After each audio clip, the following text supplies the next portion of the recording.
Wassalamu ala ashrafil anbiya wal mursalin wa ala alihi wa sahbihi ajma'in. Rabbi shrah li sadri wa yassir li amri wa hlul 'uqdatam min lisani yafqahu qawli. Kita sambung kitab Musalli kita ini, Munyatul Musalli, muka surat 26. Dan kekalkan mengajarkan akan dia sembahyang witir, sabda Nabi sallallahu alaihi wasallam, al-witru haqqun faman lam yutir falaysa minna. Sembahyang witir itu sebenarnya maka barang siapa tiada mengerjakan witir, maka tiadalah daripada kami. Maka Nabi SAW sentiasa menggalakkan para sahabat sembahyang witir, sampai Rasulullah pesan pada Sayyidina Abu Hurairah radhiyallahu anhu. Rasulullah pesan pada dia, antaranya jangan tinggalkan witir. Selain itu Rasulullah pesan supaya sentiasa sembahyang sunat duha. Maka witir ini adalah sembahyang sunat yang terakhir. Sembahyang sunat yang terakhir, dan seafdal-afdal kita buat witir ini di akhir-akhir malam.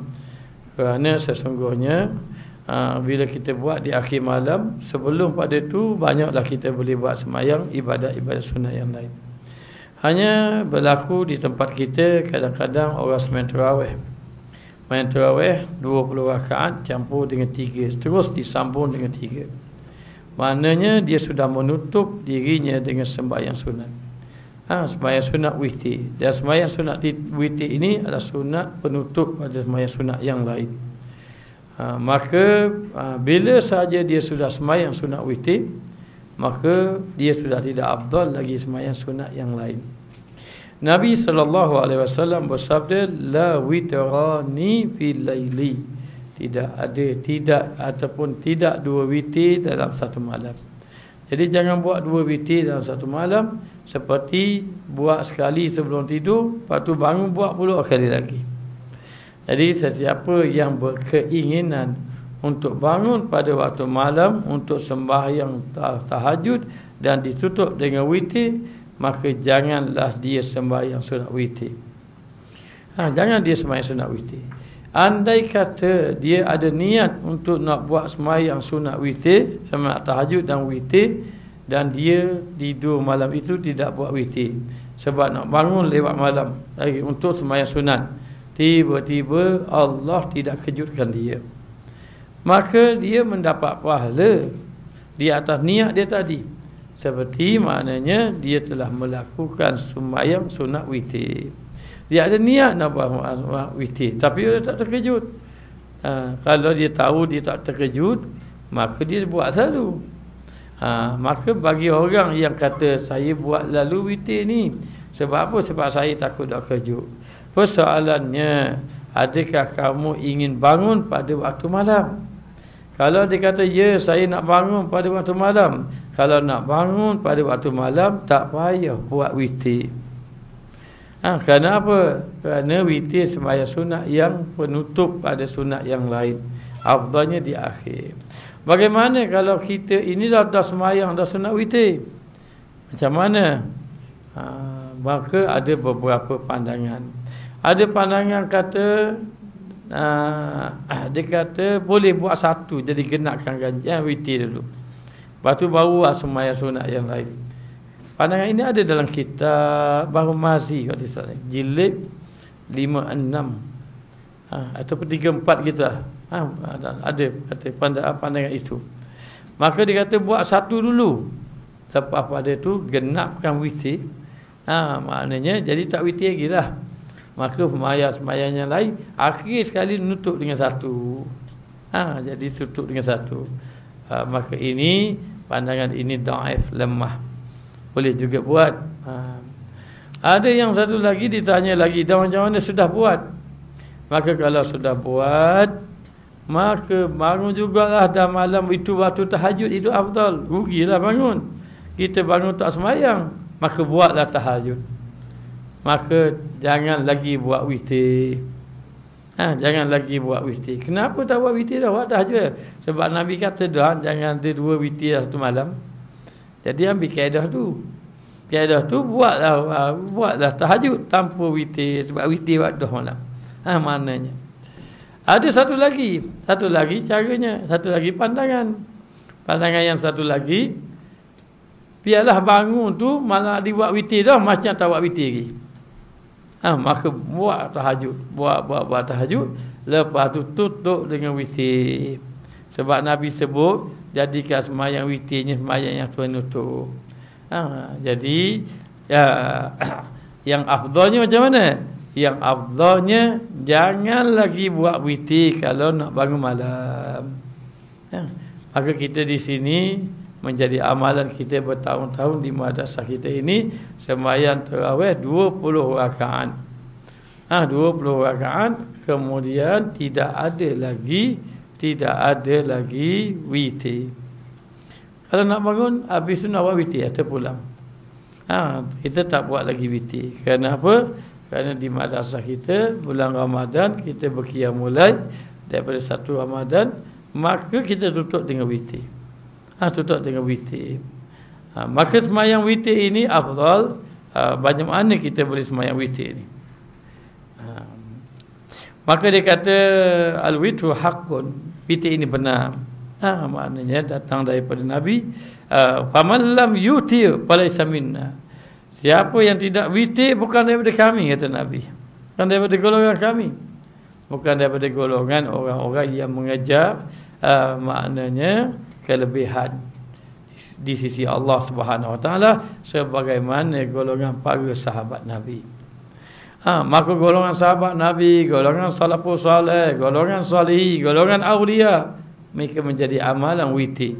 Ada pun kita ni orang yang banyak dosa, jadi biasa tinggal witir.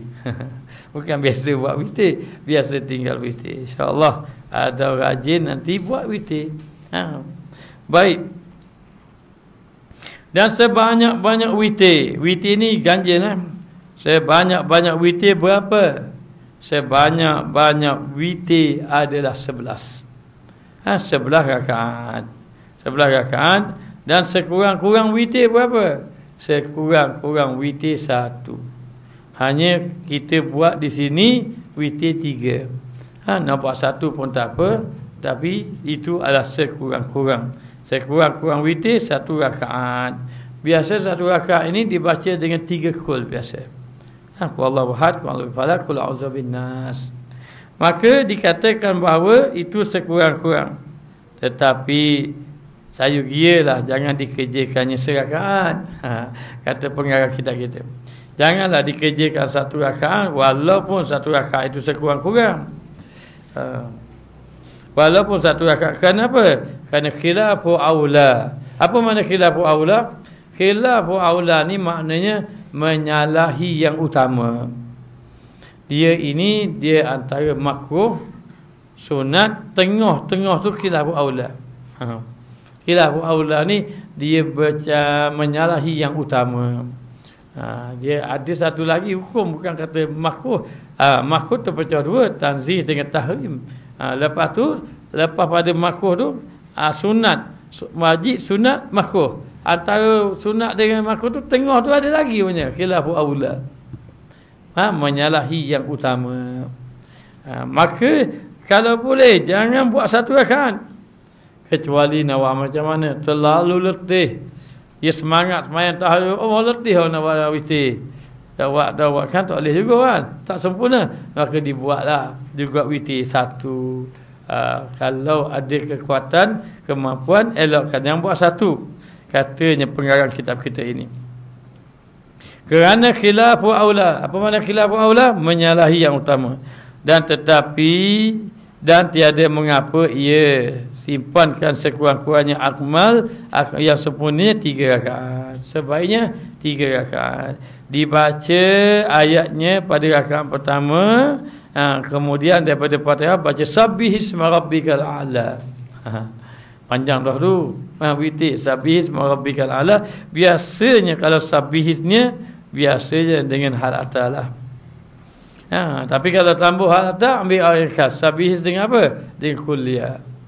Okey, baik. Sabbihis pada rakaat pertama dan pada rakaat kedua lepas pada Fatihah baca kuliah. Kuliah ini sabbihis rakaat pertama, rakaat kedua baca qul ya ayyuhal kafirun. Qul ya ayyuhal kafirun ni biasanya kembaran dia qul huwallahu ahad. Biasanya begitu. Maka dikatakan rakaat yang kedua baca qul ya ayyuhal kafirun dan yang ketiga baca qul huwallahu ahad. Boleh buat 3 sekaligus. 3 macam mana? Sembahyang witir niat 3 rakaat. Boleh. Tapi tak payah sembahyang tahiyat awal. Tidak payah tak payah tahiyat awal. Hanya rakaat pertama, rakaat kedua terus bangun lalu. Rakaat ketiga pun boleh.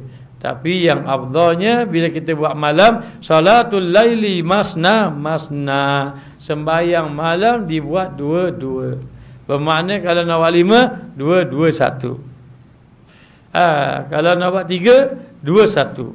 Sebab apa? Malam ini afdal sembahyang dia 2 rakaat. Salatul laili masna masna. Sembahyang malam 2-2. Dah kalau buat tarawih 2 saja dah 20 tu buat 2 sama.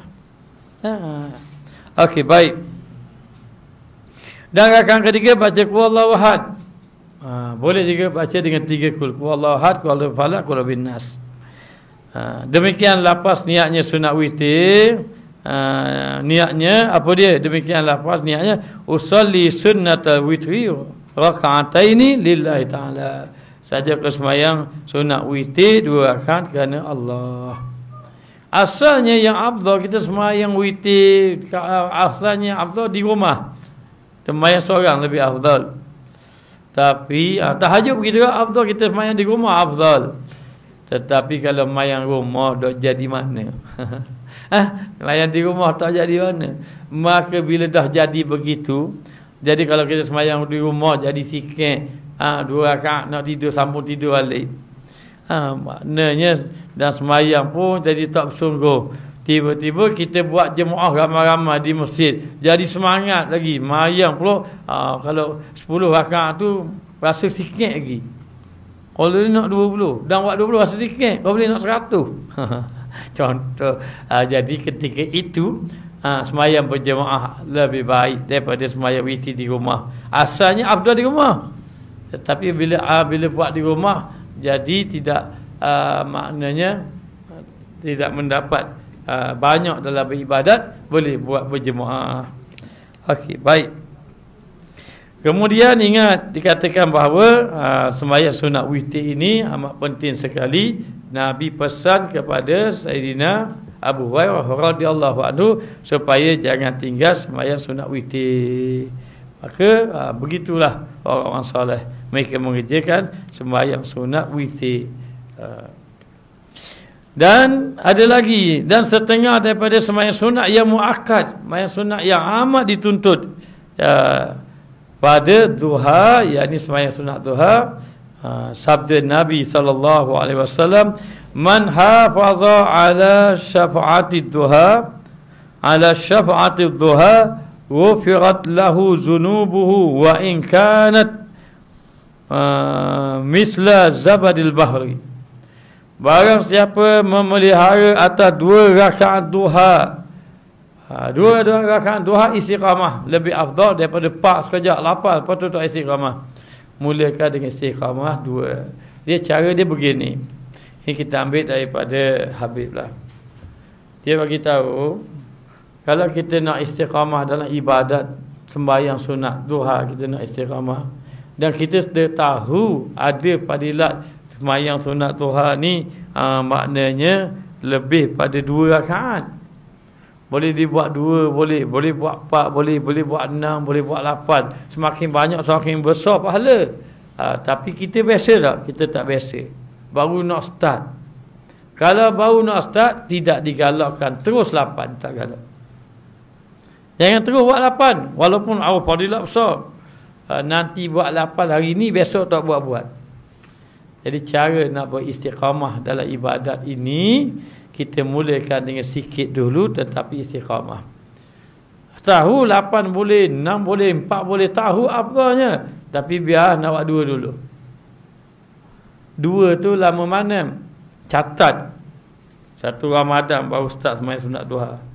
Catat. Selepas 40 hari, tak tinggal 2 rakaat. Naik hari yang ke-41 duha 4 rakaat. Begitu. Naik sampai 40 hari. Sampai 40 hari 4 rakaat. Naik kepada habis 41 40 hari, naik 41 yang kedua tadi, maka naik 6 rakaat. Almarhum Tuan Guru kita, Tuan Guru Haji Abdullah, beliau sembahyang 8 rakaat. 8 rakaat istiqamah. Sepanjang kita belajar di pondok bersama beliau, kita tidak pernah tengok dia ketinggalan. 8 rakaat sembahyang. 8. Tapi cuba tanya dia tak buat 8 lalu. Kita tengok 8, 8 dah kita. Macam kita tengok orang nega maju. Orang ni nega maju, orang nega ni maju. Kita pun buat nega, mampu dulu kita. Mana dia tu nega maju tu nak naik ke maju berapa tahun? Macam-macam pengalaman dia dapat. Macam mana kita tengok hari ni, kita tengok orang dah berjaya, kita pun tiru. Padahal kita dah tengok bagaimana susah dia. Maka Tuan Guru Haji Abdullah ini sebelum dia buat 8 rakaat istiqamah, dia bukan terus buat 8. Bukan mula dengan 2 rakaat. Maka 2 rakaat 40 hari. Naik ke 41 4 rakaat. Naik ke terus lagi lepas 40 hari naik jadi 6 rakaat. Tiba-tiba kalaulah katakan ada musyakah kan, turun balik 4. Jangan tinggal terus. Maknanya. Lepas tu naik balik 8. Naik balik 6. Lama sikit naik 8. Sehinggalah istiqamah. Tak apalah. Istiqamah 2 rakaat pun tak apa. Istiqamah tu penting. Ahabbul a'mali ila Allah adwamuha wa in qalla. Amalan yang dikasihi oleh Allah adalah amalan yang berterusan walaupun sedikit. Okey, baik. Kemudian dikatakan bahawa kalau orang sembahyang sunat duha 2 rakaat diampunkan bagi segala dosanya jikalau ia iaitu dosa seumpama buih di lautan. Walaupun dosanya banyak seumpama buih di lautan, Allah Taala ampunkan. Banyak mana? 2 rakaat saja. 2 rakaat saja. Dan lagi sabda Nabi sallallahu alaihi wasallam, berpagi-pagi atas tiap-tiap sendi daripada seorang kamu berhendakkan sedekah. Dia apa 360 sendi biasa. Baik. Maka setiap pagi sendi tadi dia hajat kepada kamu sedekah. Maka tiap-tiap tasbih itu sedekah. Setiap tahmid itu alhamdulillah, tasbih ni subhanallah sedekah, dan alhamdulillah tahmid itu sedekah. Dan tiap-tiap tahlil la ilaha illallah itu sedekah, dan tiap-tiap takbir Allahu akbar itu sedekah, dan menyuruh dengan ma'ruf itu sedekah juga, dan tegah daripada munkar itu sedekah, dan memadai yang demikian itu. Boleh tak kita nak baca tahmid, tahlil banyak-banyak, suruh amal ma'ruf nahi munkar, maka memadai, ganti dia dengan sembahyang sunat duha. Bermakna kalau kita sembahyang sunat duha, maka dikatakan bahawa berkendak sendi kita berhendakkan sedekah, kita perlukan sedekah, tahlil, tahmid itu semua sedekah. Tapi dengan buat 2 rakaat sembahyang duha, dikira memadai, ganti kepada tahmid, tahlil, tahmid, tasbih dan seumpamanya. Dan dikatakan bahawa memadai yang demikian itu 2 rakaat yang disembahyang keduanya daripada sunat duha, maka adalah sekurang-kurangnya 2 rakaat dengan lafaz usolli sunnat duha raka'ataini lillahi ta'ala. Sembahyang sunat duha ini saja aku sembahyang sunat duha 2 rakaat kerana Allah. Sembahyang sunat duha ini tidak afdal berjemaah, tetapi jangan larang kalau orang buat berjemaah. Ada qaul membolehkan dengan beberapa sebab. Sebab pertama, nak latih kita. Sebab nak latih kita pakai buat sembahyang jemaah duha. Duha tidak afdal jemaah, tapi ada qaul membolehkan dengan ada sebab. Sebab apa? Sebab nak kita jadi semangat, latih sebagai latihan. Maka kita pun mayang ramai-ramai boleh. Yang kedua, sebagai mengajar. Mengajar, maka disuruh, ni nak sembahyang sunat duha ni, maka dia pun akan takbir, maka ustaz dia pun tengok macam mana dia buat sembahyang sunat duha, ataupun nak ajar beri rajin sikit. Maka begitulah sekolah-sekolah lah ni, maknanya majlis sekolah anak kata duha, dia buat duha jemaah. Apalah, jangan larang. Nanti larang tak main duha tengah. Nah, larang. Mana ada main sunat duha dua jemaah. Habis tak main terus. Jadi kena pandai-pandai dalam bab dakwah ni boleh. Dalam bab dakwah, dalam bab pengajaran, dalam bab tarbiyah mendidik, itu boleh. Nanti sudah dia faham, nanti dia besar-besar dapat, apa dia semai sunat duha sendirilah. Begitu. Baik. Maka berapa rakaat duha ni? Duha ini saja sunat duha 2 rakaat kerana Allah Taala. Maka banyak mana? Banyak mana? Sebanyak-banyak khilaf ulama. Ada mengatakan paling banyak adalah 8 rakaat. Paling banyak. Maka tuan guru kita, Tuan Guru Haji Abdullah buat 8. Istiqamah. Maknanya. Tetapi ada pendapat yang lain mengatakan berapa rakaat? Ada mengatakan bahawa rakaat duha paling banyak 12 rakaat. Khilaf tu, kata pandangannya 8, ada kata 12. Tapi waktunya kemudian daripada naik matahari segala. Waktu duha dan afdalnya serubuk hari 1/4 pagi tadi. Dan dibaca surah kemudian daripada pasal itu adalah surah wasyamsi wadduhaha. Biasa kita baca wadduha je, waktu duha baca wasyamsi wadduhaha. Itu afdalnya yang baca begitu. Dan pada rakaat kedua baru baca wadduha. Baca wadduha wal laili idza saja. Tapi tak apa, itu hanya afdal pada surah, tapi baca mana-mana surah pun tidak mengapa. Boleh, tidak ada masalah. Yang paling penting buat sembahyang sunat duha. Dan orang sembahyang sunat duha ni murah rezeki. Rezeki dia murah. Allah. Jadi nanti Allah Taala jadikan rezeki kerja dia. Sembahyang sunat duha. Baik. Dan sunat memelihara sunat isyraq 2 rakaat. Waktunya naik matahari. Isyraq ni waktu naik matahari, tapi jangan betul-betul naik matahari mayang. Kena tunggu beberapa minit sikit. 2 rakaat waktu naiknya, 2 rakaat waktunya naik matahari sikit-sikit lepas waktu karahiyah. Waktu yang makruh. Lepas sikit. Kalau betul-betul tepat matahari itu terbit, pukul 7 suku, 7.15 mayat isyraq, itu tak boleh. Itu dilarang sama sekali. Makruh, hukum dia makruh tahrim sembahyang waktu tu. Dan macam mana? Andai kata saja syurut 7.15, andai kata, maka sembahyanglah 7.20. Gitu. Lain lama sikit tadi. Dengan lafaz kenapa tak boleh 7.15 tak boleh? Kerana ada orang-orang yang agama penyembah matahari, dia akan sembah matahari, betul-betul terbit matahari. Maka nak alih jangan sama. Maka lambatkan sedikit. Mayang sunat isyraq 2 rakaat, waktunya naik matahari sekira lepas waktu karahah, lepas sikit tadi. Dan lepas niatnya usolli sunnata isyraq. Kalau dalam tu dia tulis waktu syuruk, itu isyraq lah. Waktu dia panggil syuruk, sembahyang je isyraq, jangan sembahyang syuruk. Yang tukar. Sembahyang isyraq, waktu tu waktu syuruk maknanya. Waktu terbit matahari. Usolli sunnata isyraq raka'ataini lillahi ta'ala. Saja aku sembahyang sunat isyraq 2 rakaat. Maknanya 2 rakaat kerana Allah Ta'ala.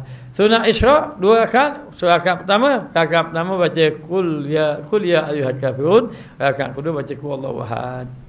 Duha tu panjang. Tapi kita baca wadduha, tak baca wasyamsi wadduha tu. Okey, baik. Dan demikianlah sunat kita pelihara pula, antaranya sunat awabin. Orang-orang Tarim Yaman katanya lepas buka puasa mereka sembahyang sunat awabin. Orang kita lepas buka puasa mereka buka WhatsApp. Lepas buka puasa WhatsApp lah. Ataupun main telefon. Orang kita, orang Yaman lepas dia buka puasa dia sibuk mayang lagi. Sembahyang awabin. Maknanya jadi begitulah. Bila awabin ini iaitu 2 rakaat, iaitu 20 rakaat. Mayang awabi ni berapa rakaat? 20 rakaat. Katanya orang tarim buat 20. Tapi kita ambil sekurang-kurang 2 rakaat lah. Kalau sekurang-kurang 2 rakaat tu okey lah. Sebab orang masyarakat itu tak buat sembahyang sunat awabin. Masa banyak-banyak 20 rakaat. Tapi jangan takwil kepada tarawih. Banyak 20, sekurang-kurang 2. Ada omong ialah. Kalau sembahyang awabin 20 rakaat, sekurang-kurang 2. Tapi kalau tarawih jangan buat gitu. 20 rakaat, sekurang-kurang tarawih 2. 20 rakaat tak ada kurang-kurang lah maknanya. Dan waktunya antara maghrib dan isyak. Lapasnya usalli sunnata awabin rakaat ini. Dulu kita cari mayang sunat. Mayang sunat apa yang tak buat lagi? Buat. Dulu cari mayang sunat. Mayang sunat ni macam-macam. Ada mayang sunat. Mayang sunat hafal Quran. Penjaga mayang sunat jaga hafal Quran. Ada mayang sunat dia. Mayang sunat ni siapa yang hafal Quran? Mayang sunat ni. Maka dijaga Qurannya tak hilang. Ada sembahyang sunat birrul walidaini, sembahyang sunat buat baik ibu bapa. Ada sembahyang kafarah. Sembahyang kafarah lupa sembahyang. Dengan sembahyang ni macam-macam jadi sembahyang. Nanti kalau kita sebut orang kata bid'ah pula. Kadang-kadang bukan bid'ah, dia tidak bid'ah. Macam contoh sembahyang sunat hadiah. Dulu kan arwah ayah meninggal, kita minta belajar sembahyang sunat hadiah ramai-ramai. Tapi bukannya saja aku sembahyang sunat hadiah. Sembahyang aku sembahyang sunat saja, sunat mutlak boleh niat belajar sembahyang sunat. Tapi pahalanya dihadiahkan. Dan seumpamanya macam-macam sembahyang sunat, maka ini yang masyhurnya seperti sunat apa? Duha, sunat witir, sunat awabin. Dan ada lagi sunat. Antaranya apa lagi? Aku sembahyang sunat awabin 2 rakaat kerana Allah Ta'ala. Dan demikian juga sembahyang sunat zawal. Ada lagi sembahyang sunat zawal.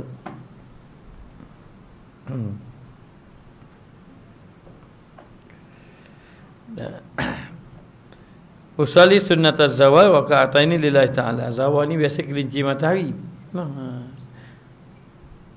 Dan lagi dia kata, dan demikian lagi 2 rakaat sembahyang tahiyatul masjid. Tahiyatul masjid ni sembahyang bila kita masuk masjid. Dan sembahyang sunat wuduk. Ketika mana kita ambil wuduk, tubuh kita ni ada lagi basah air wuduk, kita afdal sembahyang sunat wuduk masa tu. Tapi kalau dah kering pun wuduk ada lagi, boleh juga sembahyang sunat wuduk. Dan lagi dia kata dan 2 rakaat sunat orang nak musafir, sembahyang sunat musafir. Ini pun ada. Kalau nak pergi musafir, pergi ke Yaman, maknanya dekat airport sembahyang sunat kejap. Sembahyang sunat musafir. Maknanya minta doa dengan Allah Ta'ala supaya perjalanan itu selamat. Dan itu biasa Rasulullah, dia nak keluar dia sembahyang. Dia nak balik rumah, balik musafir, dia tak terus sampai rumah, dia suruh masjid dulu baginda sallallahu alaihi wasallam, dia pun sembahyang sunat, barulah dia balik. Jadi macam-macam. Ada yang bila kalau nak pergi dia panggil sembahyang sunat musafir, dan kalau balik musafir dia panggil sembahyang sunat kudum. Macam-macam maknanya. Ada sembahyang sunat tukar, ada sembahyang sunat selamat tinggal, ada sembahyang sunat musafir dan seumpamanya. Maka banyaklah sembahyang sunat, dan antaranya lagi sembahyang sunat taubat. Sembahyang sunat taubat. Sembahyang sunat taubat 2 rakaat. Tapi boleh juga nak buat 4. Dan ada lagi sembahyang sunat, sembahyang sunat arus. Sembahyang sunat arus ni, sembahyang sunat pengantin. Dia kata dulu saya kahwin tak sembahyang sunat pun, dah mau kahwin baru pula. Maknanya kalau nak sembahyang sunat, ataupun maknanya sembahyang sunat saja, aku sembahyang sunat kerana berkahwin, ataupun sunat arus, sunat pengantin kerana Allah Ta'ala. Ini bagi siapa? Ini bagi pengantin lah. Jadi saksi tu tak payah. Kemudian sembahyang sunat manzil. Apa ni? Perhentian. berhenti. Sehingga satu tempat sembahyang sunat. Maknanya usolli sunnatal manzil raka'ataini. Sembahyang sunat saja aku sembahyang sunat perhentian tu. Tu dah aja dengar belah kerat. Banyak main sunat. Tapi kalau cakap-cakap orang akan kata ada sunnah Nabi lah, bid'ah lah. Susah orang ni. Maknanya senang jawabnya. Mutama mayang sudah.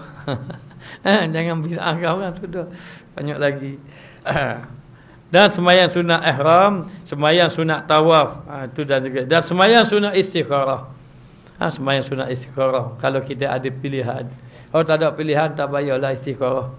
Mana dia saja yang kita nak. Mayang istikharah orang nampak dia, memang nampak dia, tak ada orang lain tau. Maknanya. Dan lagi apa lagi? Kalau sembahyang sunat istikharah ni, akad pertama baca kuliah, akad kedua baca Qul ahad, dan ada doa-doanya yang tertentu. Okey, wallahu alam, panjang ni. Wallahu alam. Sempat tak kita nak sambung pagi esok kita sambung. Ada lagi kuliah pagi esok Okey, wallahu alam. Kita akan sambung mengenai sembahyang sunat istikharah. Bismillahirrahmanirrahim. Rabbana zalamna anfusana wa illam taghfir lana wa tarhamna lanakunanna minal khasirin. Wa sallallahu ala sayidina Muhammad wa ala alihi wa sahbihi wasallam. Walhamdulillah.